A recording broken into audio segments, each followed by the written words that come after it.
Oi pessoal, estamos aqui mais uma vez dando andamento ao nosso curso de Direito Administrativo. Hoje nosso tema será processo administrativo. Como de costume, vou sair da tela grande e vou deixar até vocês melhor acompanhados.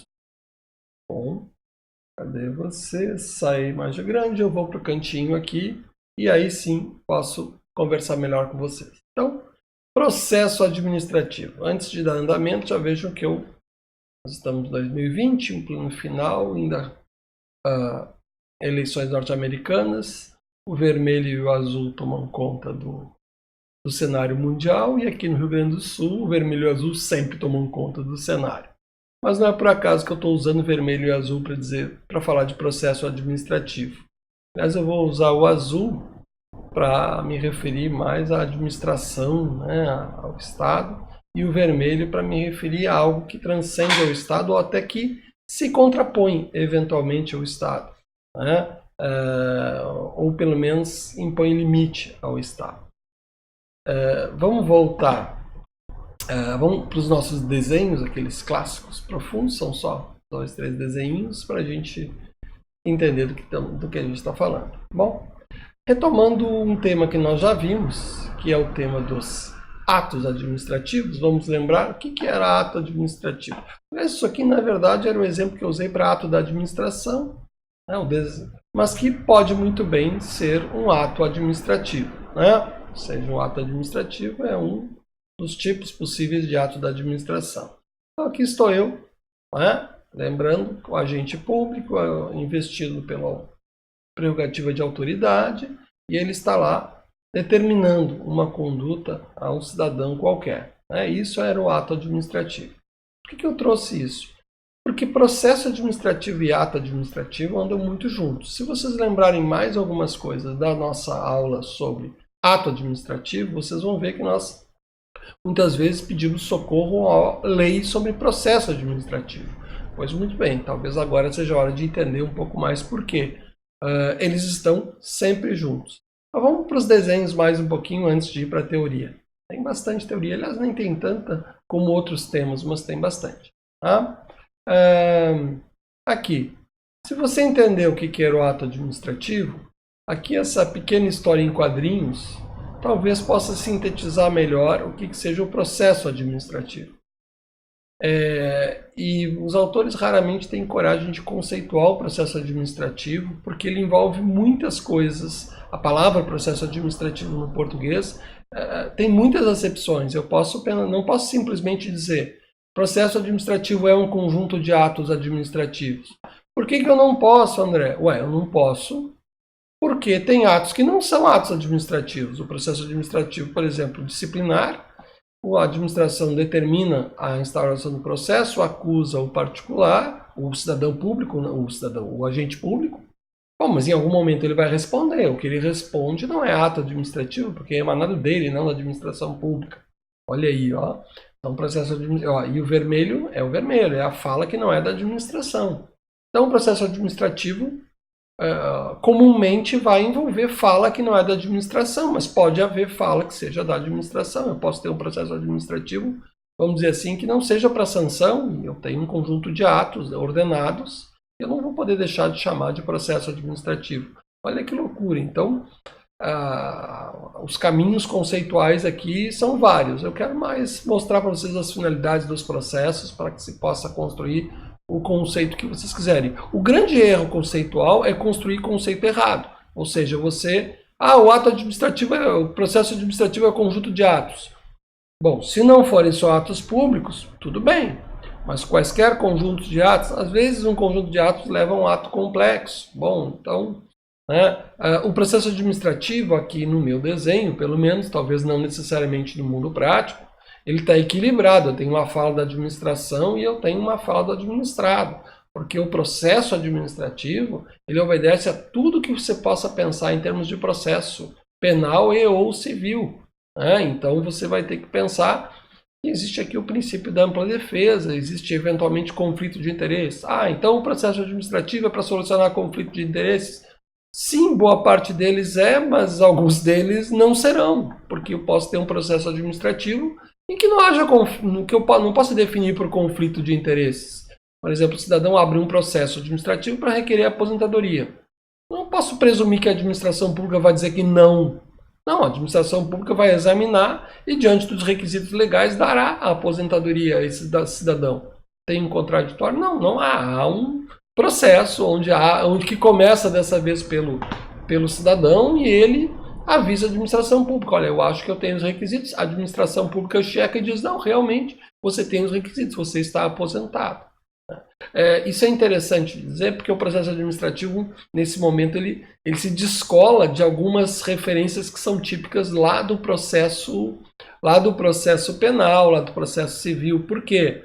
Porque a administração pública, muitas vezes, ela vai funcionar como parte interessada no mesmo resultado. E a administração pública também vai ser sempre a julgadora.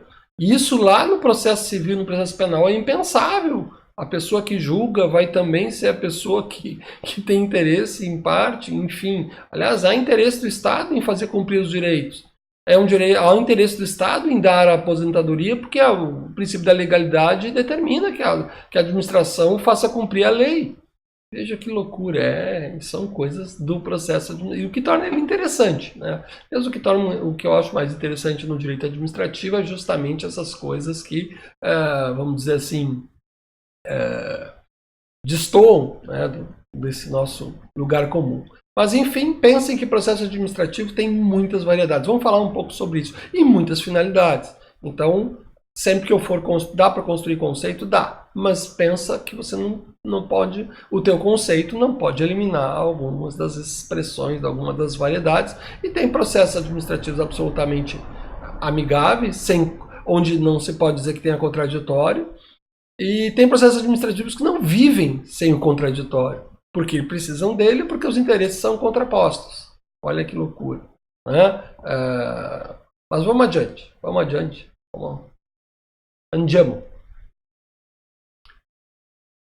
Aqui as finalidades públicas. Eu digo que são públicas sempre, porque o processo administrativo é um processo da administração pública e tem finalidades que são de interesse público. Aliás, sempre não confunda interesse público com o interesse do Estado, ou menos ainda do governante. Às vezes eu posso ter um interesse de algum governante, ou até algum interesse manifesto pelo Estado, mas que está contrariando interesses que transcendem a ele, que são interesses públicos em sentido amplo. É importante a gente separar isso. Houve tempo que não se separavam, presumindo que tudo que o Estado faz, ele faz para o bem. Se assim fosse, não poderia questionar nada do Estado.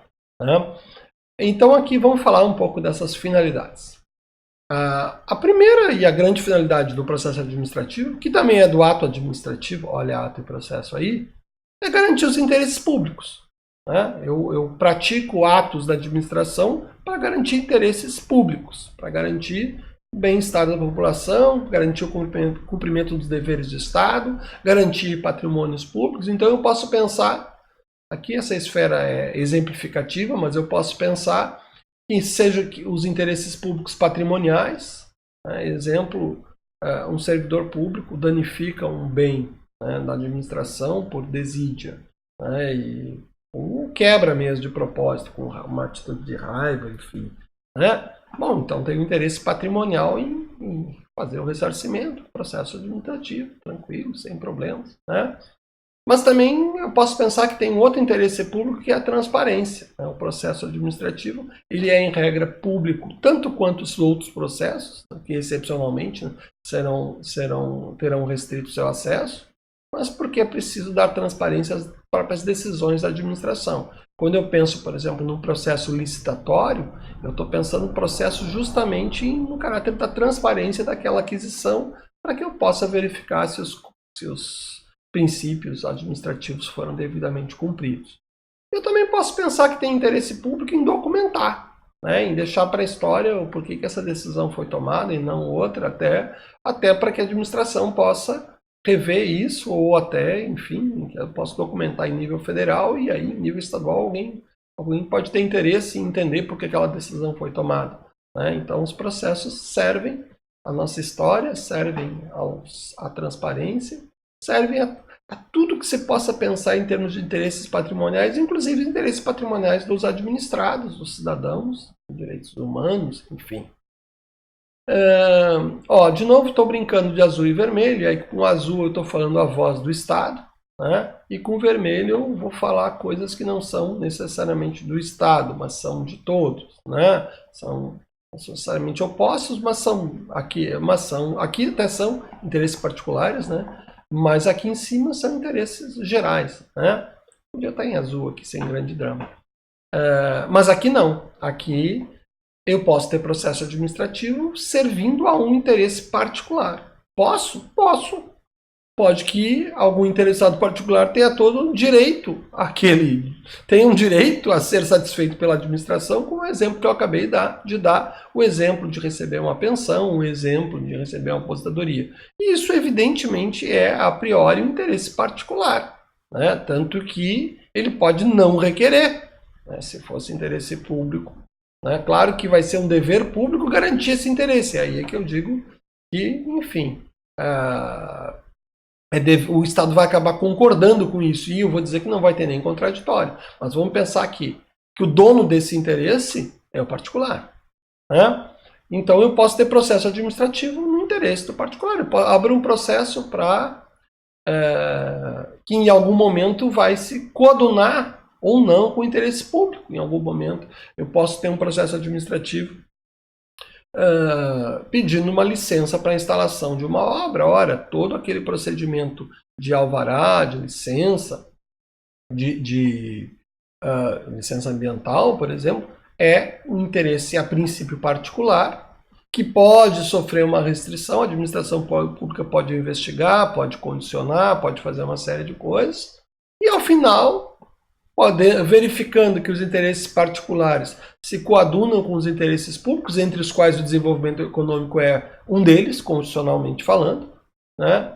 Ela vai acabar aderindo, mas também a administração pública vai ter outros interesses a ponderar no caso do empreendimento, especialmente os que dizem respeito ao meio ambiente, saúde pública, né? A questão da garantia do direito à cidade, da garantia de um espaço urbano organizado. Né? Então, aí eu vou ter processos onde isso vai acontecer. Né? Há outros processos com a finalidade de aplicação de sanção. A ideia é punir mesmo. Punir administrativamente. Nós já conhecemos, vocês, enfim, meus alunos do direito, já conhecem ou estão conhecendo o mundo do direito penal. E lá ele é feito para aplicar sanções penais. Bom, existe no direito administrativo a sanção administrativa.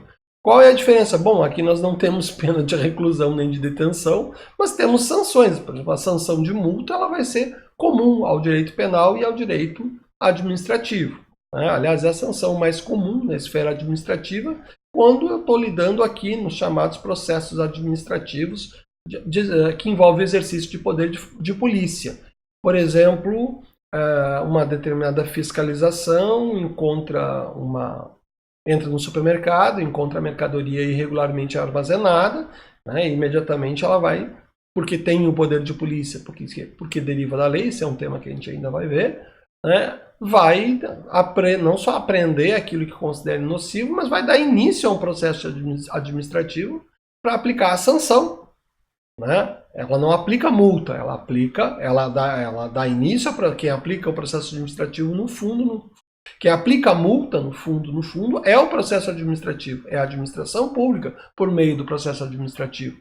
Não existe aplicação de multa sumária. Não, existe sempre levei uma multa. Não, fica tranquilo, você não levou uma multa. Não, esse advogado talvez a pessoa goste.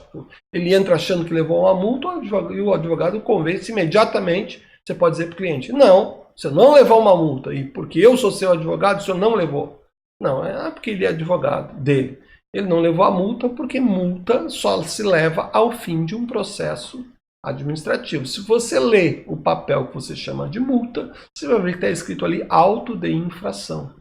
O auto de infração é um documento indispensável ao processo administrativo que levará possivelmente é uma aplicação de multa. E aí sim, aqui eu tenho, nesse mundo dos processos administrativos sancionatórios, eu tenho tudo que eu possa pensar em termos de ampla defesa, tudo que eu posso equiparar o direito penal aqui sem grande problema nenhum, porque aqui eu estou a administração pública punindo. Seja punindo as pessoas em geral, que a gente pode chamar, eu não diria os cidadãos, porque ela pode punir pessoas jurídicas também, mas seja, por outro lado, o processo que se dirige aos agentes públicos, também chamado de processo administrativo disciplinar ou PAD. Às vezes as pessoas criam certas confusões, tipo, não, é processo administrativo ou PAD? Ora, o PAD é um processo administrativo. É sindicância ou processo administrativo? Ora, a sindicância, se ela leva uma sanção, ela também é um processo administrativo. Né? Ela funciona como inquérito. Se você cair, a gente vai conversar isso daqui a pouco. Você vai cair em certos conceitos da internet, você vai cair feio. Né? Processo, pensa, sempre que tiver administração pública a ponto de aplicar uma sanção, isto é processo administrativo. Entre a administração pública dar o seu primeiro passo e haver a sanção, há no meio, necessariamente, chame do que quiser, chame de sindicância, chame de chapeuzinho vermelho, chame de Mickey Mouse, não interessa do que você chamar aquilo é um processo administrativo. Por quê? Porque, aqui é fácil, porque eu tenho a administração de um lado, eu tenho, e vejam, e é processo administrativo com essa característica muito estranha aos cultores lá do processo em geral, porque a administração pública é, ao mesmo tempo, o órgão acusador, o órgão que está motivado em aplicar uma sanção, senão ela não iniciaria o processo, e no fundo é também o órgão que vai julgar. Né? Então, que horror! Eu tenho a administração pública, naquilo que a gente aprendeu lá do processo, tem 3 polos, ela está em 2, caramba! Né? Por incrível que pareça, ainda assim funciona. Né? Bom, a gente já vai conversar depois, mas já vou dar um spoiler aqui. Não se esqueçam que processo administrativo no Brasil não faz coisa julgada. Isso quer dizer o quê? Isso quer dizer que se a administração pública extrapolar os seus deveres, né, na hora de punir, é bem possível que sofra um controle judicial. Até porque as pessoas que na administração pública julgam não são necessariamente aquelas que apontam a sanção. Né? Não são aquelas que estão dizendo, acho que o funcionário cometeu uma ilicitude. Né? A gente vai falar mais um pouco. Então, dá um exemplo bem para a gente matar isso agora. Eu já vi processo administrativo em que o chefe do servidor foi lá e disse assim, olha, houve uma sindicância, no sentido de um inquérito. Né? E lá na sindicância o chefe disse, não, realmente o que ele fez não estava autorizado, etc. Bom, lá se foi. E então, o agente praticou uma conduta irregular e o seu chefe está dizendo isso. A administração pública foi lá e transformou aquela sindicância que estava apurando o fato, né, ainda sem a pretensão de puni-lo, em processo administrativo disciplinar. Lá, durante o processo, houve uma nomeação de uma comissão que foi julgada nos termos da norma de regência, né, que no caso foi um sistema federal, então a Lei 8.112, e lá, aquele órgão da administração pública, vieram outros agentes e disseram, não, o chefe estava errado. O chefe, inclusive, ignorou a norma institucional, tudo que o servidor fez é perfeitamente regular. E lá a comissão imediatamente reverteu, né, e absolveu, né, o servidor daquela conduta que a princípio lhe foi imputada e que a princípio levaria uma sanção. A administração pública tem instâncias, né? É isso que a gente tem que ter claro. Por mais que a gente possa querer ver a administração pública como uma parte uníssona, enfim, não é bem assim, não. Porque ela é feita por agentes públicos, esses agentes públicos têm seus deveres funcionais, têm os princípios que orientam. Bom, então quando apresentada a defesa, enfim, claro que aí vocês vão me dizer assim, mas se o chefe tivesse dito diferente, não teria nem a sindicância. Não, isso também é verdade.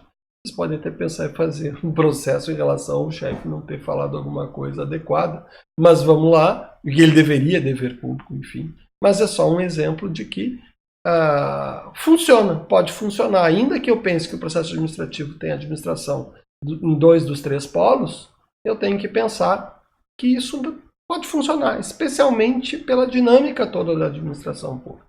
Eu teria mais suspeita, e aí a gente pode fazer um link lá com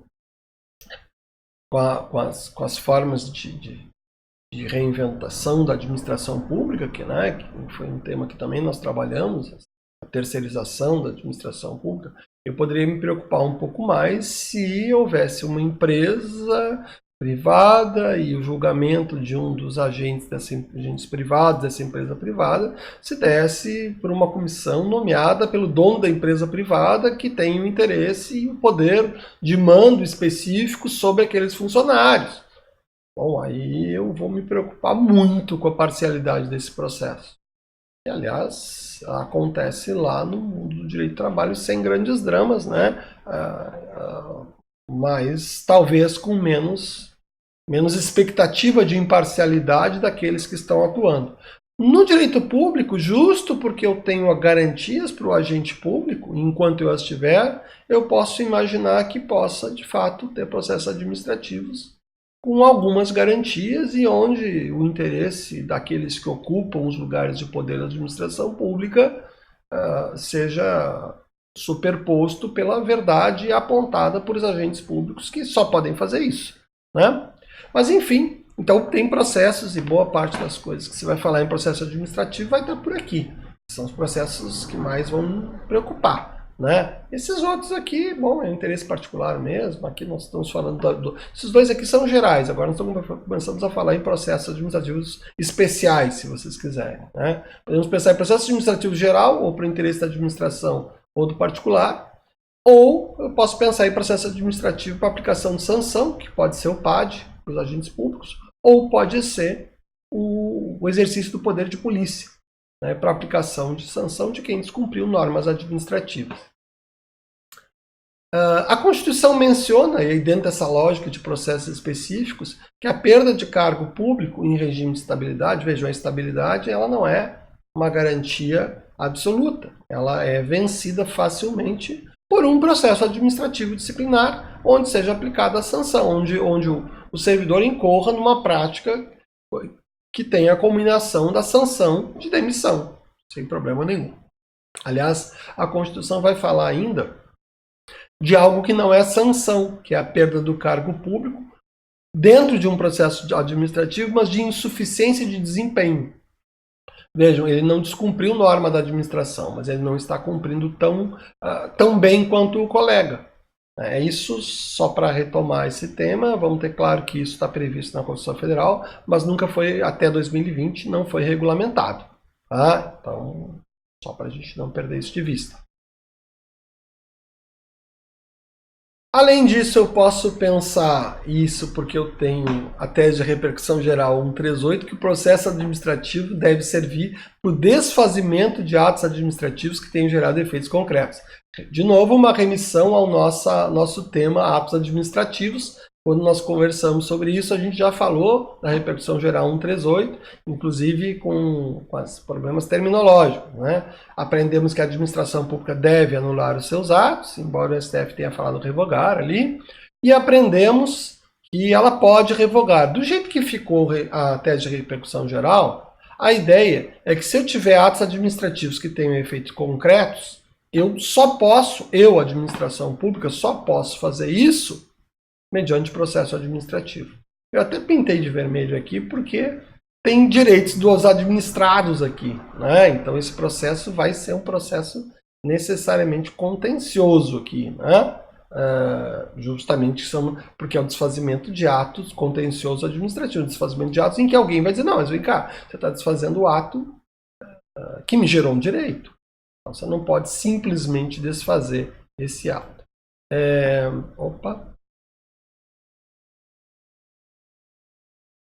E ainda eu preciso dizer que o processo administrativo serve à garantia do contraditório e da ampla defesa. É para isso que serve o processo administrativo também. Ou seja, eu não posso... Ele é um instrumento, né, da garantia do cidadão contra o arbítrio do Estado. Mas quando eu falo em processo administrativo, eu tenho que pensar... E quando eu falo em processo, eu tenho que pensar que eu estou diante da potestade, estou diante do poder do Estado e da necessidade de limite ao seu arbítrio. É disso que se fala quando se fala em processo, né, em sanção ao cidadão. Então, eu não posso deixar de dizer, embora isso eu possa também listar como princípio, que o processo serve a garantir contraditória e ampla defesa nas decisões públicas. Tá? Até poderia jogar lá para o interesse público, deveria ser pelo menos o interesse público, mas eu vou deixar ele sozinho para reforçar essa perspectiva. Seguimos adiante e aí vamos falar de alguns exemplos, né? Aqui eu fiquei com os gerais, né? Bom, tem muito tipo de processo administrativo. Eu posso pensar que tem processo administrativo de desapropriação, tá lá, tem um processo administrativo de regularização fundiária. Eu tenho N processos administrativos possíveis, não dá para listar tudo não, tá? Então eu botei aqui, esses que eu dei o exemplo, estão nesse pacote aqui. Processos administrativos diversos de iniciativa do Estado e por interesse público. Tá? Que, claro, possivelmente terão a resistência do particular ou até não. Da regularização fundiária não. Às vezes vai até ajudar o particular. E eu posso ter processos diversos, como eu dei vários exemplos já, de iniciativa privada e perante o Estado. E em que o Estado poderá resistir administrativamente e até indeferir administrativamente. E aí o administrado vai talvez que recorrer à via judicial. Lembrando, eu vou dar esse spoiler toda hora, lembra que o processo administrativo não faz coisa julgada. Não tem coisa julgada em processo administrativo. Tá? Sujeito ao controle judicial e aí os prazos de prescrição, né? O prazo de prescrição para entrar com a ação para desconstituir o ato administrativo eventualmente lesivo ou o processo administrativo eventualmente lesivo, tá? Como é o caso aqui do exemplo. E eu posso aí, isso aqui é meio que paralelo com o que a gente conversou, eu falei em finalidades, e aí eu posso descrever processos para aplicar sanções a particulares, já conversamos sobre ele. Eu posso pensar no processo, tá aqui, os dois podiam estar juntinhos, esse aqui até ficou no lugar errado. Né? Eu posso pensar no processo administrativo disciplinar, para aplicar sanção ao agente público, ou no processo para administrar. Interessante, todo mundo chama isso aqui de PAD, né? Processo administrativo disciplinar. Mas podiam chamar o outro processo administrativo sancionatório, PASP, sei lá. Ninguém deu sigla para isso aqui não. Às vezes, em algumas esferas da administração, você vai ter diferenciação. Esse é um processo administrativo sancionador. Né? Mas, isso a gente vai conversar daqui a pouco. Eu não posso fazer certas afirmações muito genéricas diante do nosso sistema federativo. Licitação é um processo também. A Constituição fala sim. Então não tá. Por que é ou não é? Não sei. O Constituinte diz que é. Tá escrito lá o processo da licitação. Que é um processo, é um conjunto de atos, envolve atos da administração pública com uma finalidade de uma decisão pública. Aliás, normalmente os processos, eu posso pensar os processos como isso, conjunto de atos que levam a uma decisão pública. Tá? Conjunto de atos no âmbito da administração pública que levam a uma decisão pública. Posso começar agora, talvez, construir esse processo, né? O conceito. Aí eu não estou aparentemente, né, excluindo ninguém daqui. Estou usando os tipos. Se eu disser que o processo administrativo envolve um conjunto de atos no âmbito da administração pública para levar a uma decisão da mesma, tá tudo bem, né? Ops, caiu aqui. Segue o baile. Já falamos do processo administrativo disciplinar. Tem a figura da sindicância, e eu já dei aquele exemplo. Aliás, muita gente, você vai abrir a internet, bota lá, sindicância precisa de ampla defesa, aí tá o primeiro link que aparece. A sindicância, por ser equiparada a um inquérito policial, não precisa obedecer à ampla defesa. Balela, vai olhar a norma. Por exemplo, no regime jurídico único dos servidores públicos federais, a sindicância, que é um inquérito administrativo, ela prevê expressamente a figura da ampla defesa. E ela não poderia fazer diferente, porque existe sanção que decorre direto da sindicância. Eu posso aplicar, num sistema federal, aplicar a pena de advertência, a advertência é pena, né? Eu posso aplicar imediatamente ao final da sindicância, mas eu preciso da ampla defesa nessa sindicância. Tá, mas e por que tem sindicância e processo? Talvez tenha havido aí uma tentativa de equiparar ao sistema judicial, e eu vou chamar a sindicância de processo administrativo, de inquérito. Eu só estou tentando ver se há um pingo de fundamento para abrir um processo, para gerar todo aquele desgaste, porque todo o processo desgasta. Não existe processo que não desgaste o envolvido, e especialmente o processo que desgasta o envolvido, o que está sendo acusado de algo que pode levar a uma sanção, a perda do seu cargo público, por exemplo. Então, é interessante, nesse sentido, fica interessante a figura da sindicância como uma figura prévia, onde você vai ver se é o caso de submeter a um processo. Eu diria mais, antes da sindicância, cabe o crivo da própria autoridade de verificar se aquilo realmente merece a própria sindicância. Né? Você pode trancar inquérito policial, né, por habeas corpus, não tem problema nenhum, não é minha área penal, mas isso dá para fazer. Né? E por que dá para fazer? Ora, porque se não tiver justa causa, não tem nem por que começar a investigar o cidadão.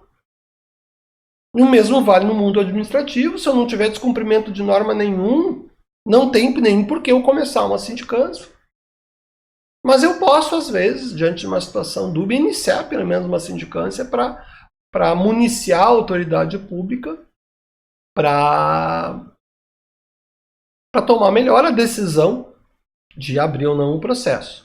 Vamos deixar claro isso. Qual a diferença de processo e sindicância? Ora, a sindicância, se levar a sanção, é também um processo. Mas se ela não levar, eu posso entendê-la como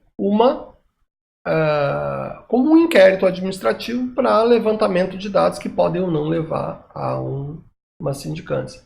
Por que eu estou todo cuidadoso com os termos nesse caso? Eu estou bem cuidadoso porque eu estou falando de possivelmente 5 mil e quase 5 mil, mais de 5.500 municípios. Estou falando de 27 unidades federativas. Não sei as normas que estão lá. Daqui a pouco tem um município lá que chamou tudo de sindicância. Aliás, a Constituição, a palavra sindicância não existe na Constituição, para começo de conversa. Então, isso é da cultura administrativa, de alguns entes. Né? Então, mas, enfim, podemos ficar com essa conceituação relativa. Na prática, você vai ter que ler a lei mesmo. Olha, é só uma apuração interna? Bom, tudo bem, eu não posso até aceitar que não tem ampla defesa. Não, já pode levar a sanção. Desculpa aí, se não tiver ampla defesa, é inconstitucional. Derruba tudo. Né? Judicialmente falando.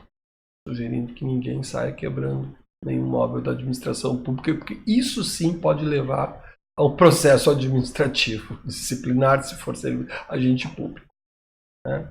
E eu vou citar ainda que a Constituição faz referência a processo administrativo para retificação de dados. É o habeas data, mas não o habeas data remédio judicial.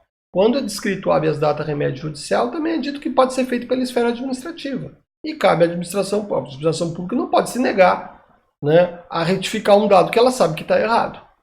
Se negar, cabe a habeas data. Mas cabe a habeas data direto também. Aliás, vamos falar disso daqui a pouquinho, sobre quando cabe um, quando cabe outro.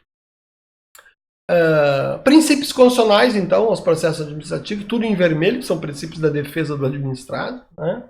Ele tem direito a... A administração pública tem que cumprir o que nós já vimos, os princípios gerais, mas ele tem direito a... Esses princípios de baixo são implícitos, eles não têm, os de cima são explícitos. Né? Celeridade processual, segurança jurídica, ele tem direito ao acesso às informações, isso é importante. O processo administrativo, talvez se eu levasse mais a sério a ideia de boa-fé processual no processo civil, eu diria que todo mundo deveria ter acesso às informações da outra parte, mas a gente sabe que não é assim que funciona. Né? Mas no direito público, com certeza, você pode entrar com N medidas judiciais para obter informações para o seu processo. Eu diria que nesse sentido a administração pública é até meio indefesa nos processos administrativos ou judiciais. Por quê? Porque ela é obrigada a abrir o jogo, ela é obrigada a dizer que tem a decisão ou não tem, ela é obrigada a abrir os dados. Especialmente no contexto em que ela esteja possivelmente a condenar, a questionar alguma determinada conduta. Ou seja, ela não tem nenhuma possibilidade de esconder dado que possa salvar, que possa fazê-la perder um processo administrativo ou judicial.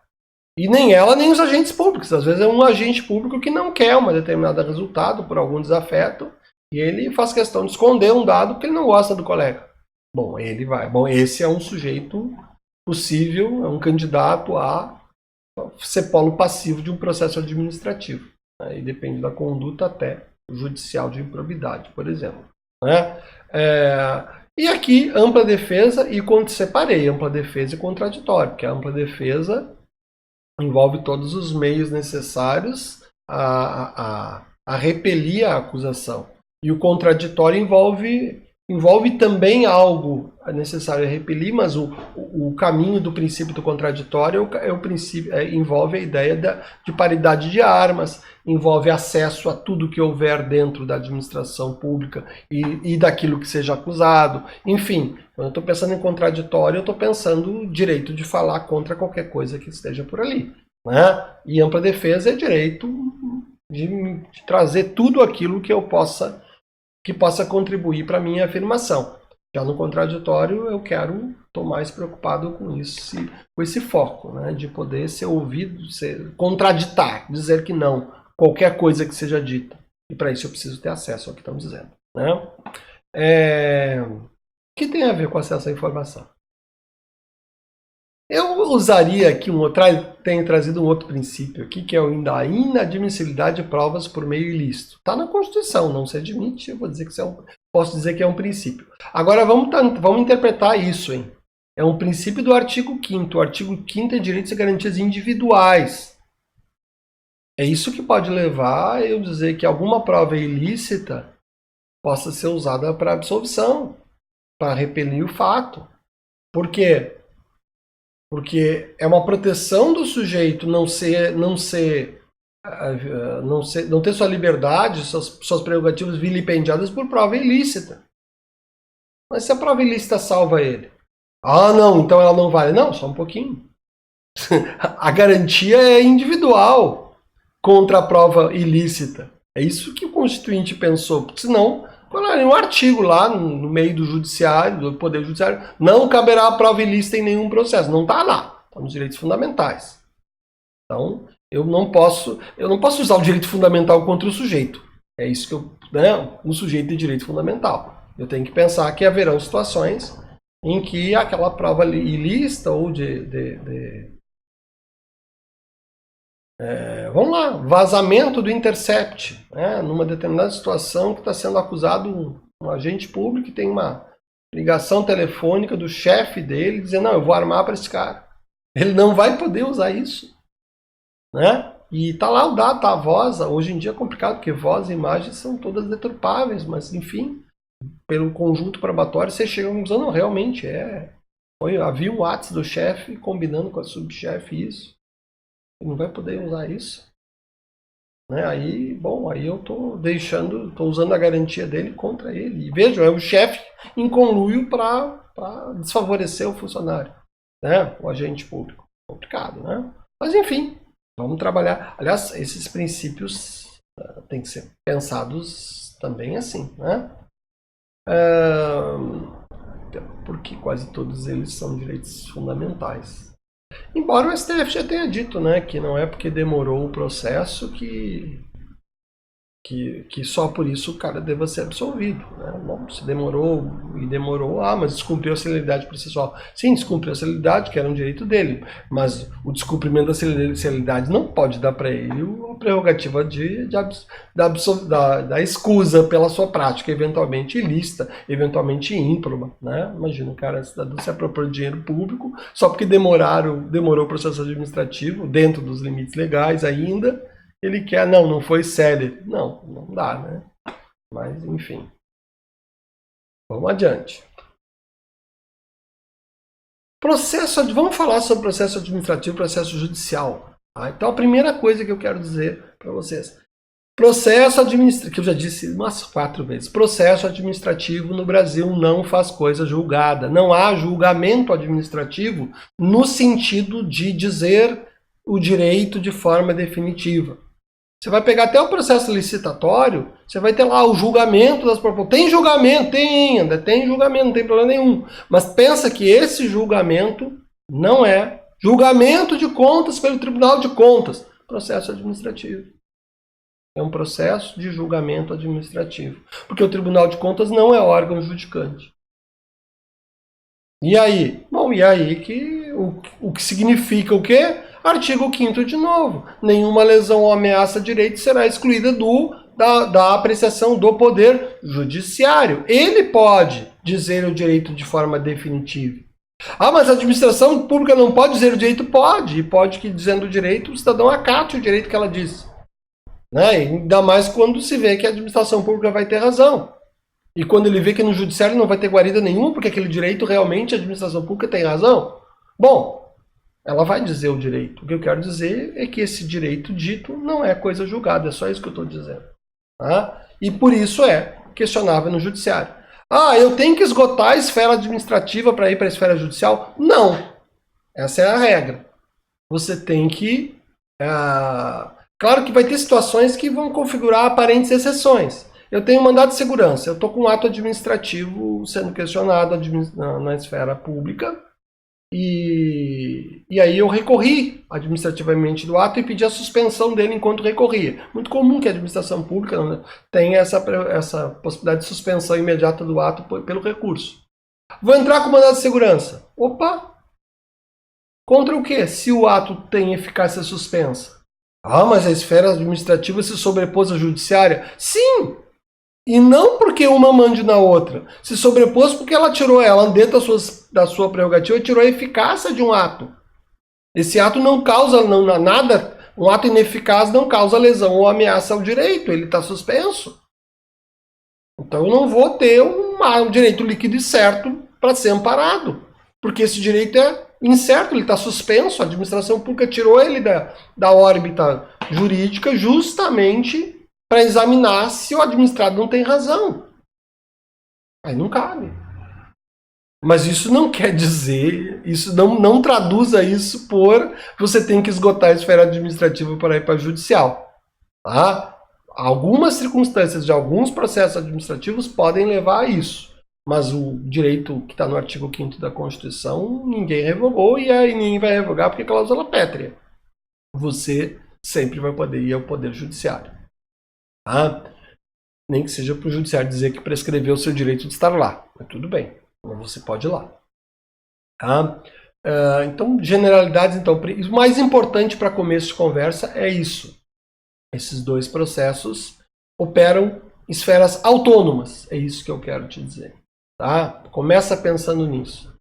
Estão em esferas autônomas. E a gente já conversou nisso quando tratou do tema da responsabilidade. Né? Aliás, o tema da responsabilidade até tá lá no item 17 e 18.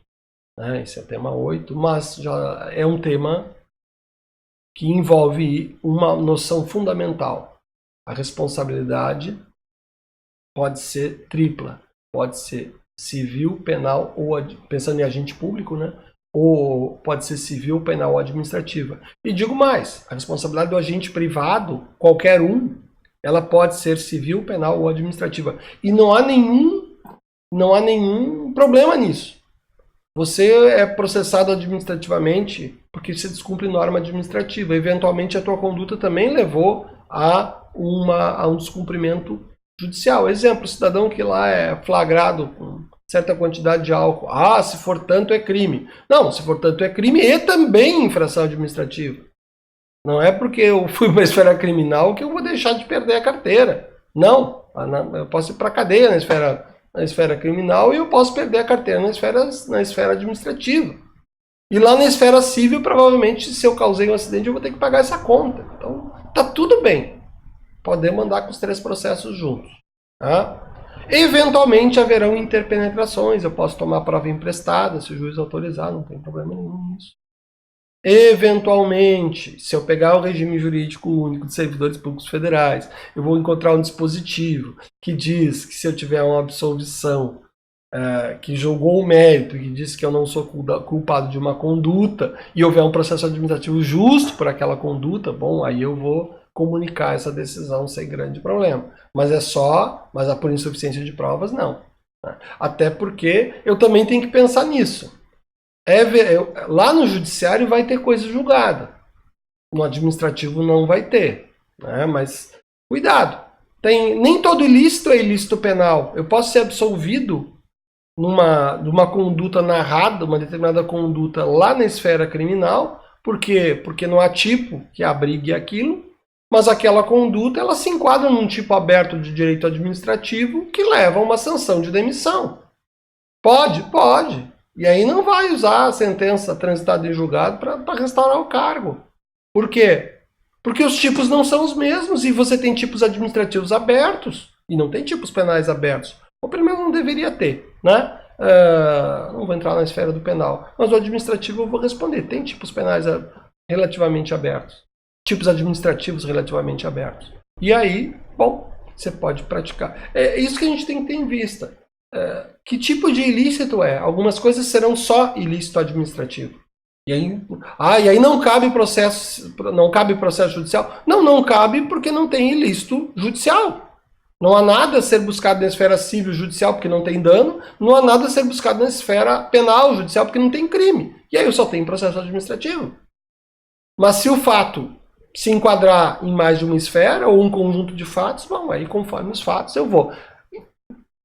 Fixa isso, se ficou confuso. As esferas são independentes. As bases de julgamento são independentes. Né? Quantas vezes você não vê lá uma situação que é um crime e ao mesmo tempo é um ilícito civil, né? O cara matou alguém, sim, mas ele vai ter que indenizar a família da vítima na esfera civil. E lá tem comunicação entre as duas, enfim. Né? E também tem comunicações vão haver, mas não há sobreposição. A única sobreposição que há é a ideia de que este não faz coisa julgada e esse faz. Então aqui eu estou no mundo da coisa julgada, aqui eu estou no mundo da decisão administrativa, que não é judicante. Só isso. Tá? Vamos falar dos processos. Processo administrativo versus processo penal. Olha que interessante. Eu posso ter uma demissão do servidor público por efeito de uma sentença penal. E aí o processo administrativo bom, pode não ter tido, sem problema nenhum. Eu posso ter processo penal absolvitório de uma conduta, ou absolvitório porque faltou provas, e eu posso ter, o STF também já disse isso. Eu posso tirou um policial de uma corporação militar por processo administrativo interno e não tinha o processo penal terminado ainda. Ou seja, depende, tudo nesse mundo, eu não posso ficar jogando regrinha dessas que jogam nos concursinhos para lá e para cá. Eu tenho que parar e pensar, não, qual é a esfera, qual é o escopo de acusação, qual é a conduta que um está falando, qual é a que o outro está falando. Né? Não é impossível que eu encontre uma absolvição penal que repercuta no processo administrativo. Mas eu não vou dizer que isso é regra. Não vou mesmo. Ainda mais com o STF. O STF se manifestou sobre um processo. Tipo, tem um processo penal lá, enfim, o cidadão estava pensando, eu quero primeiro que esgote o penal para mim não ter que responder ao administrativo que está indo mais rápido. Bom, tudo bem. O administrativo vai andar no seu ritmo e não vai ficar parado esperando o processo penal. Uma outra coisa importante a dizer aqui é que tudo que você pensa em termos de garantia do acusado no processo penal, você pode pegar as aulas dos seus professores e transportar para cá. Quando houver acusação administrativa, né? Dá para falar nessa palavra? É muito usado não, mas se você entender que é quando a administração pública abre um processo para aplicar sanção, nós temos uma acusação administrativa, né? Claro, com as distorções que vocês já ouviram, né? Tipo, puxa, quem julga é o mesmo que acusa. Aqui não tem nem... Você está brigando lá no judiciário para que isso não seja de forma nenhuma, nem sombra de regra. No administrativo isso é sombra, corpo, sol, é a regra, ponto. né? Só vai mudar, eventualmente, os agentes públicos envolvidos. Que mais? Então, o que eu falei sobre geral processo em geral se aplica especialmente no processo penal. Tá? E no processo civil, mesma coisa. Né? Só que eu tenho que tomar um certo cuidado com a questão da materialidade lá no processo civil. Eu tenho que dar uma olhada na questão dos prazos. Né? Eu tenho lá em processo civil de improbidade administrativa que é imprescritível. Tem processo administrativo que é prescritível. Então, por isso que eu digo, qual é a regra aqui? Entenda a autonomia dos processos e as bases legais que os orientam. Trabalhe com elas. Depois que você trabalhar tudo isso e entender bem isso, bom, aí talvez, eventualmente, você poderá encontrar uma coisa julgada civil que possa reverter uma decisão administrativa. E você vai reverter ela onde? Muito provavelmente no próprio judiciário. Né? Mas veja, isso eu nunca vou te dizer que isso é a regra, eu vou te dizer que isso é possível. Tá? Aliás, isso também é interessante dizer, o Código de Processo Civil atual ele vai falar lá no artigo 15 que ele se aplica subsidiariamente aos processos administrativos. Então, se eu já pensava que as garantias do acusado lá, que eu tomo emprestado do penal, para todos os demais processos administrativos, eu posso pensar na aplicação subsidiária e supletiva do Código de Processo Civil. E tá lá, né? Tá lá. Vamos conversar um pouco sobre isso agora. Deixa eu ver aqui se tem mais alguma coisa de processo civil. Não, basicamente é isso. Tá? São tão autônomos como mesma coisa, são autônomos, um não depende do outro, etc, etc, etc. Ah, eu posso abrir um processo civil para anular um processo? Pode, você pode. Você pode anular. Ah, é aqui que você vai, não é processo penal que você vai usar para anular processo administrativo. Para você anular ato administrativo e processo administrativo, o teu processo é civil. Ponto.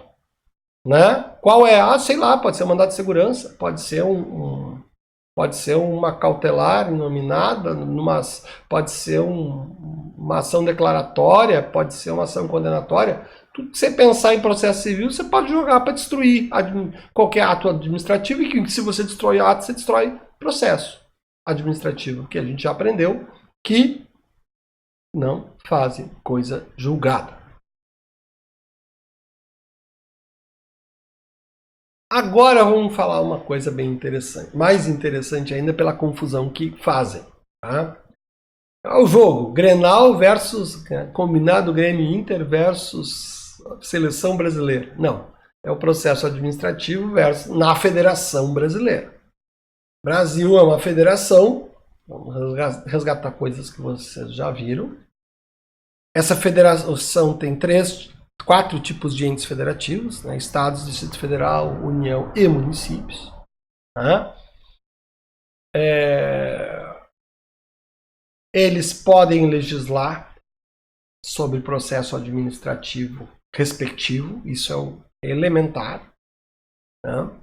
Porque eles podem legislar sobre seus servidores públicos e o respectivo processo administrativo disciplinar. Então, por isso que eu não vou adentrar essa aula tanto em normas federais, porque eu preciso que você fixe. A gente pode fazer uma aula só sobre a Lei do Processo Administrativo Federal, que, aliás, você vai ver que ela até eventualmente vai se aplicar. Mas, por hora, entende o problema que está colocado.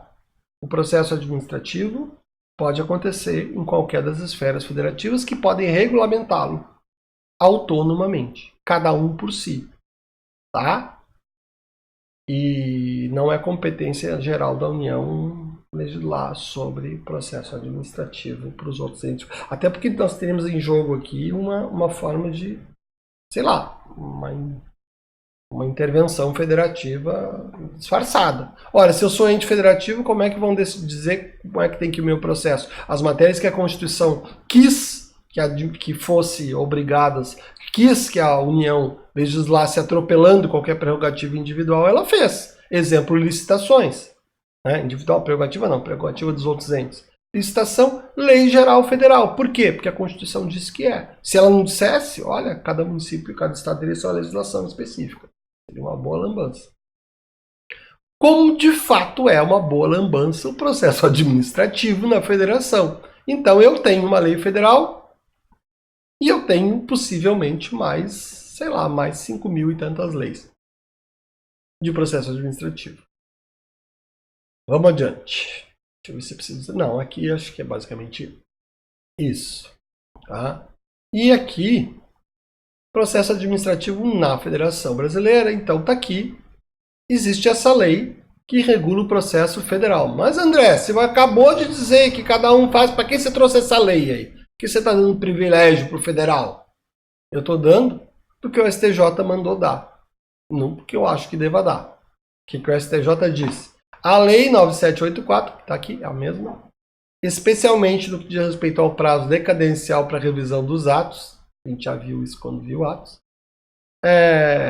pode ser aplicada de forma subsidiária aos estados e municípios, sem inexistente norma local específica. Da onde o STJ, que é o fiel intérprete da legislação, foi achar fundamento para mandar aplicar? Ainda bem que a súmula do STJ não obriga a administração pública como uma súmula vinculante do STF. Mas, de qualquer forma, o que ela está dizendo?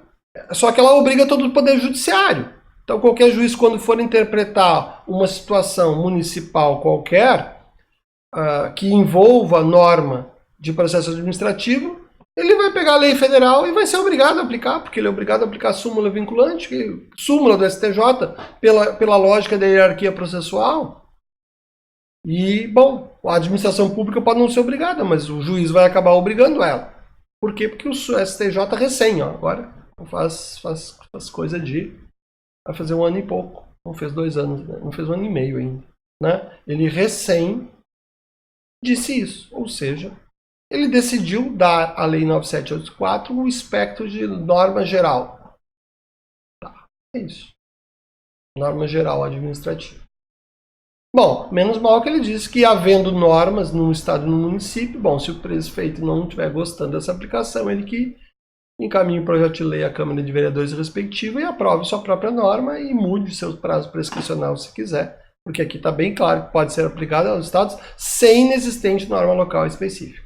Tá? É interessante que o STJ parece nem ter lembrado que, bem ou mal, a ausência de normas de processo administrativo levaria à aplicação do Código de Processo Civil a cada município e a cada estado. Se quiserem ir até mais fundo, vou pensar, se podia o Código de Processo Civil fazer isso? Bom, diante do que a gente falou sobre autonomia federativa. Talvez não pudesse, mas é uma lei vigente, pelo menos ela veio do legislador e não do órgão julgador, né? Então a Lei 13.105 está dizendo, tá, mas e se eu tiver que orientar um município, o que eu vou dizer? Bom, você pode orientar ele a fazer a sua legislação própria e não se incomodar, porque as outras duas são supletivas, né? Ou, não havendo legislação, você vai dizer que ele deve cumprir a federal e cumprir nas lacunas da federal a Lei 13.105. É como eu interpreto. Né? Até porque a parte de processo civil nós vamos estar mais preocupados com as questões das suspeições, vamos estar preocupados com a questão do contraditório. Né? Então são essas questões que vão pesar. Que mais? Vamos adiante. Aqui, ó, só um panorama geral. Falei que não ia aprofundar, mas eu vou trazer um panoraminha pequeno, só para vocês saberem. Tá? Então, a Lei 9784 mais a súmula do STJ, tá? 633. O que tem nessa lei? Disposições gerais, princípios, tem mais princípios que aqueles constitucionais. Tá? Direitos e deveres dos cidadãos, terceiro e quarto, e regula o processo mesmo. E o legal aqui é que tem coisas, a gente já trabalhou um pedaço dessa lei quando mexeu atos administrativos. A questão da motivação, por exemplo, está lá. Né? A questão dos prazos prescricionais do ato, está lá, quando a gente discutiu convalidação. Como não é uma lei geral sobre atos administrativos, a lei dos processos administrativos ela acaba sendo muito interessante para isso. E, aliás, com essa ajudinha, esse empurrãozinho do STJ, eu tenho uma teoria geral brasileira, ou eu não gosto de chamar de teoria aquilo que é norma. Né? Então eu tenho uma norma, às vezes as pessoas fazem isso, eu tenho uma norma geral brasileira sobre atos administrativos dentro do... Por quê? aquilo que eu falei no começo, agora a gente começa a entender. Como o processo envolve conjunto de atos, a maioria deles administrativos, os outros são os particulares que estão no processo, eu acabo usando muito a lei do processo administrativo para interpretar os próprios atos. Porque, bem ou mal, o processo é feito de atos, né? Então, sei lá, eu tenho uma lei sobre o sistema solar e a lei é sobre o sistema solar, bom, eu vou pegar essa lei, se ela se aplica ao sistema solar, ela vai aplicar os pedacinhos do sistema solar, que são os planetas, né? Posso pensar na lei da gravidade, por exemplo, né? A questão das atrações do Sol, enfim, tudo isso aqui também está valendo. Mas aqui só um panorama rapidinho da legislação.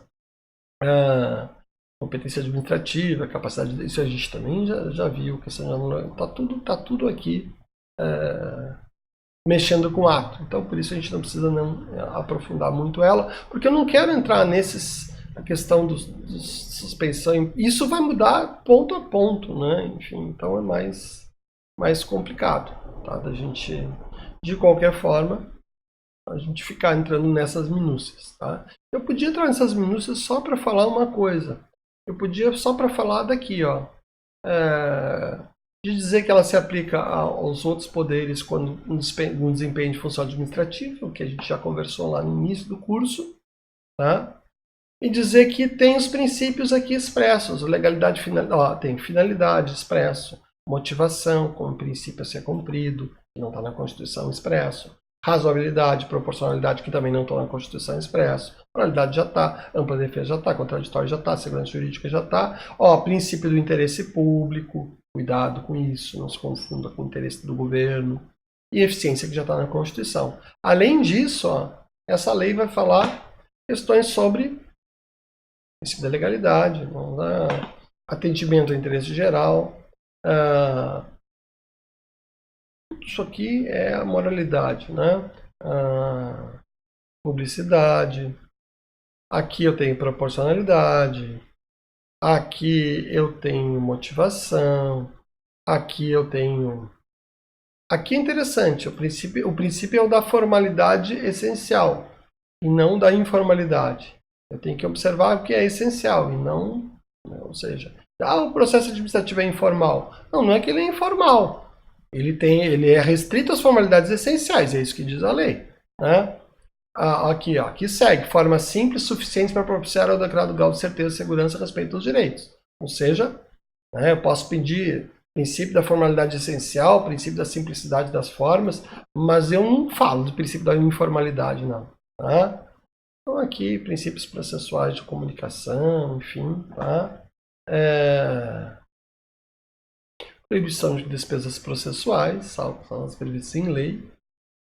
Olha só, eu posso considerar o processo para pedir uma licença ambiental um processo administrativo, mas ninguém sonha que alguém vai deixar de pagar taxa pelo poder de polícia do Estado pela fiscalização e concessão da licença com base nesse inciso 11, né? Porque ali é a taxa pelo poder de polícia, tá? Que vai envolver exercício de processo. Mas tudo bem, dá para interpretar isso aqui no sentido de que o andamento do processo em específico não dependa de pagamento de taxas. O exercício do poder de polícia como um todo, sim. Tipo, eu não posso, isso também os tribunais já disseram, eu não posso cobrar uma taxa para recursar ou pedir depósito prévio de qualquer coisa, como seria no justiça do trabalho. Não, isso até o STF já consolidou também. Tá? Princípio da impulsão de ofício, isso aí é bem diferente e a gente já pode deduzir isso do processo. Como a administração pública é parte e juiz, ela não vai deixar nada parado, né? Se o princípio da oficialidade pode ser discutido lá no processo civil e penal, aqui nem pensar, vai andar. E a ideia é que tem que andar mesmo, né? Princípio da finalidade, enfim. Tá? Que direito de ser tratado com respeito, né? E ele tem dever de lealdade, de urbanidade, né? Enfim. E aí o resto é questões. Eu só queria... se eu não chamei atenção aqui, se eu não chamei atenção antes, chamo agora. Isso aqui lá quando a gente fala do princípio da motivação, né? Então tem situações que os atos têm que ser motivados. Ato administrativo, negou direito, tem que motivar por quê. Limitou, criou sanção, tem que dizer por quê. Então, o princípio da motivação dos atos administrativos vale para todos os processos administrativos. Decisões, vamos até sair daqui, decisões que envolvam jogar a vida das pessoas para um lado ou para o outro, tem que motivar. Não posso, eu tenho poder. Não, você não tem poder nenhum se de cima não tivesse sido dado. E quando te deram o poder de cima, meu amigo, esse teu poder de cima te obriga a motivar. Então você não é dono do seu reinado. Você é apenas um agente público que tem que cumprir sua função. Não diga exatamente assim para o seu chefe que ele pode se ofender, mas essa é a mais pura verdade. Que mais? Por último, tá? Um panoramazinho aqui de uma norma específica, diretrizes normativas para decisões e processos administrativos e judiciais. Eu vou fazer isso em passant, primeiro porque se fosse aprofundar teria que gastar muito mais do que isso e eu teria que envolver até outros colegas. Porque como eu vou falar aqui em boa parte, vale não só para processo administrativo, vale para qualquer processo, inclusive judicial. Isso é uma lei recente, artigos 20 a 30, que foram introduzidos na Lei de Introdução às Normas, a também chamada antiga Lei de Introdução ao Direito. Lei de Introdução ao Código Civil, agora a Lei de Introdução ao Direito mesmo, às normas do direito brasileiro. E incluíram agora, 2018, final do governo Temer, foi aprovado pelo Poder Legislativo, a Lei 13.655, que incluiu 20 artigos que envolvem hermenêutica, e de alguma forma a gente já tocou nisso em algum momento, mas enfim, artigo 20 manda sopesar para que lado vai a decisão, e tentar encontrar a melhor das alternativas possíveis. Isso tem muito a ver com a questão da convalidação dos atos administrativos, isso a gente já viu. A ideia de que as decisões administrativas devem ser falo para as judiciais, vou falar só das administrativas porque não é a nossa praia, mas isso vale para as judiciais, também sempre. A ideia de proporcionalidade, de não gerar ônus anormais ou excessivos. Às vezes o princípio da legalidade levado a extremos causa transtornos fantásticos à vida privada do cidadão. Razoabilidade, proporcionalidade, então está lá no artigo 22 também. Obstáculos, isso é quase uma pré-dosimetria, eu não diria que é dosimetria do penal, porque aqui isso pode levar à não aplicação da pena. Mas também não vou dizer que isso aqui é uma causa excludente, mas pode virar uma causa excludente. Tipo, olha, diante das circunstâncias, ele descumpriu a lei, mas não tinha nenhuma outra hipótese a não ser descumprir a lei, sob pena de tal. Bom, e aí eu vou ter uma coisa muito... Não vou dizer que tem. Eu vou dizer que tem uma coisa muito parecida com cláusula como condição excludente da ilicitude administrativa. Eu tenho o ato prático, mas eu excluo em função do 22. Essa lei tem muita coisa para conversar sobre ela mesmo. Então eu estou falando um pouquinho, dando só a notícia aqui.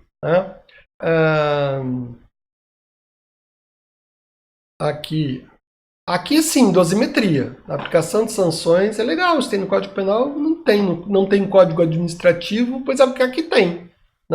Aliás, em geral, se você pegar a lei sobre processo administrativo, você vai ter quase nada dela sobre questão de sanções. Por quê? Sanções disciplinares, quase nada sobre sanções disciplinares. Por quê? Porque isso normalmente vai estar nos regimes jurídicos dos servidores públicos, como está de fato na Lei 8.112. E aqui tem, essas são sanções gerais, vale até para sanções em ação civil pública, de improbidade, por exemplo, mas vale para a administração pública. Agravante, atenuante, antecedentes do agente. Olha aí o direito penal aqui aparecendo para dialogar direto. Importante que a gente tenha essa norma, até porque manda subsidiariamente observar o processo penal civil, mas nunca mandou observar subsidiariamente o processo penal. Talvez isso seja uma construção, apenas agora virou lei. As sanções, aí a ideia de de equidade, né? Se eu apliquei uma sanção para um agente com uma conduta, eu não posso sair muito dessa sanção, né? Posso falar em modulação temporal de efeitos, que isso, vamos dizer que pode ser uma invenção judicial no primeiro momento, especialmente de sede de STF, mas está aqui, tá a porta para você, numa decisão administrativa, de um processo administrativo, modular, né? Especialmente porque eu tenho uma nova decisão, eu tenho decisões anteriores que autorizavam a conduta, e aí todo mundo que praticou conforme a interpretação anterior está errado? Não, vamos modular. Agora nós temos certeza que está errado, vamos dar um tempo para você, regime de trânsito, se adaptar, né? E dali para diante tem que ser equânime e eficiente, sem prejuízo dos interesses gerais. Aí, ó. O artigo 24 vai trazer a diretriz para limitação de revisão dos atos, né? Tem muito a ver com o que está em cima, né? Com modulação temporal, tá? Que é exatamente, ó, quase que uma decorrência desse. Olha, a revisão na esfera administrativa de validade, se já houver, cuja produção já se completou, orientações da época. E olha que legal o que é orientações da época. Interpretação contida em atos públicos de caráter geral, tudo bem, isso é norma administrativa. Jurisprudência judicial ou administrativa majoritária, tudo bem. E ainda as adotadas por prática administrativa reiterada. Olha o costume administrativo aqui. Eu digo que eu sou bastante reticente, enfim, em relação ao costume ser fonte de direito administrativo, mas para fins de regularização, né, eu vou aceitar que o costume, prática administrativa reiterada, seja respeitado. Né? Eu não vou ficar reclamando do cidadão dos costumes contra a legem, né? Ou dos costumes que só se descobre agora que eram contra a legem. Tá? Então, não dá mais para dizer que o costume é inútil no direito administrativo, não possa ser fonte de direito administrativo. Né? Não acho uma boa ideia, mas o legislador achou interessante. E aqui eu tenho o TAC administrativo, né? Tem uma previsão específica da possibilidade de um termo de ajustamento de conduta na esfera administrativa. Isso poderia constar em lei específica, há normas específicas que tratam disso, mas isso aqui dá uma garantia geral. Vejam, para toda a administração pública, de todos os entes, e todas as normas, e todos os exercícios de poder de polícia, e todos os exercícios de procedimento disciplinar. Tá? Então, abriu a porta.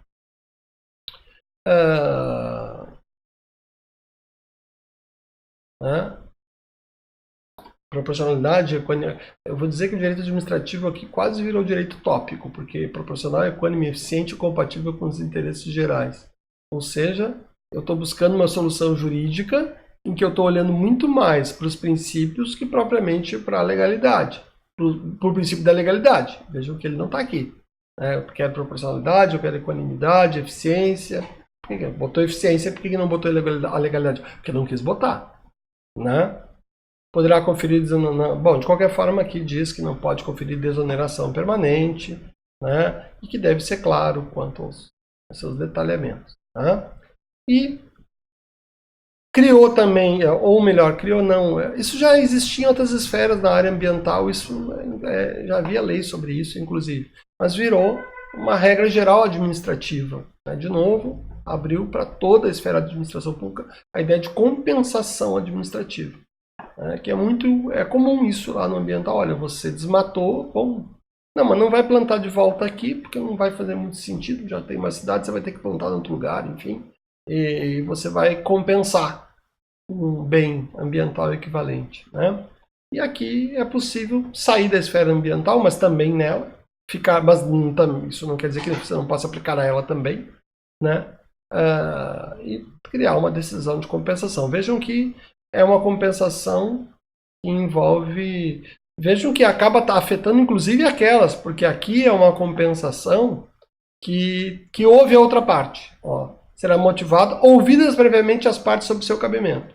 Eu não posso mais, nem judicialmente, onde eu podia, né, determinar compensações. Eu tenho que, sem ouvir as partes. Não quer dizer que eu tenha que concordar com o que eu ouvi. É só ouvido. Tá? A sua forma e, se for o caso, seu valor. Tá? E, bueno, possibilidade de compromisso processual, civil ou administrativo. Eu posso ter compromisso processual administrativo aqui sem problema nenhum. As esferas administrativas, a controladora judicial são citadas expressamente.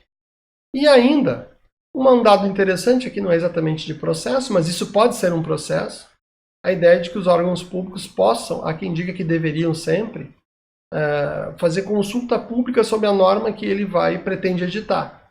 Né? E é interessante que a lei fala que se você fizer a consulta pública, preferencialmente pelo meio eletrônico, você deverá considerar essa resposta. Olha que loucura. Né? O que é democrático, bastante democrático. Né? Mas, de qualquer forma, prazo, etc., eu posso fazer uma norma. Eu quero ouvir antes sobre isso. Enfim, se a consulta pública for negativa, enfim, claro que eu vou ter que fazer uma consulta pública mais sofisticada que meramente sim ou não. Né? Isso não é um plebiscito. Isso é consulta, que não precisa ser necessariamente geral. Eu vou regular o setor de alimentos. Bom, então eu vou pegar o setor produtivo de alimentos e tentar trabalhar essa questão. Né? E por último ainda, a figura da jurisprudência administrativa. Existe jurisprudência administrativa, Carlos André? Sim, respondo do alto do artigo 30, da minha sabedoria, do artigo 30. Eu posso criar súmula, enunciado, eu posso... Aliás, nas minhas experiências como gestor público, eu já fiz isso. A lei nem existia, eu já tinha inventado essa figura, quando a ideia do enunciado administrativo, para evitar, justamente para você evitar recursos administrativos repetitivos. Né? Ou seja, na minha cabeça isso sempre pôde fazer, e agora, mais do que sempre poder fazer, está explicitamente autorizado que se faça. Autoridades públicas devem, para aumentar a segurança da aplicação das normas, inclusive por meio de regulamentos, súmulas administrativas e respostas a consultas. Qual é a ideia? A segurança jurídica. Você tem uma decisão, e eu vou dizer que não é nem a segurança jurídica que está em jogo. A segurança jurídica, com certeza, agradece, né? Manda lembranças. Mas quem agradece e manda lembranças é a eficiência, né? E a eficácia. E quem manda lembranças, mais do que isso, é o volume de processos. Eu passo a ter menos... Como funcionam as súmulas no Poder Judiciário? Para que eu faço súmula no Poder Judiciário? Eu faço súmula no Poder Judiciário para que não tenha processos que venham querer discutir a mesma coisa. O direito administrativo também. E eles têm caráter vinculante em relação ao órgão ou entidade a que se destinam até a próxima revisão. Então, é a típica súmula lá que eu posso... e essa súmula tem validade judicial? Nada em direito administrativo tem validade judicial. Vamos ter isso sempre claro. Isso é dentro de um processo administrativo autônomo. Aliás, esse é o ponto em que... Talvez o ponto mais importante dessa norma para o nosso tema. Né? Os outros valem para todo mundo, mas esse aqui é para nós, é para o processo administrativo. Eu posso criar na administração pública uma estrutura posso criar regulamentos para a criação desse perfil de norma. E aí eu posso sim pensar em jurisprudência administrativa vinculante, porque é isso que a norma traz. Por hoje era isso. Desligando por aqui. Vamos lá,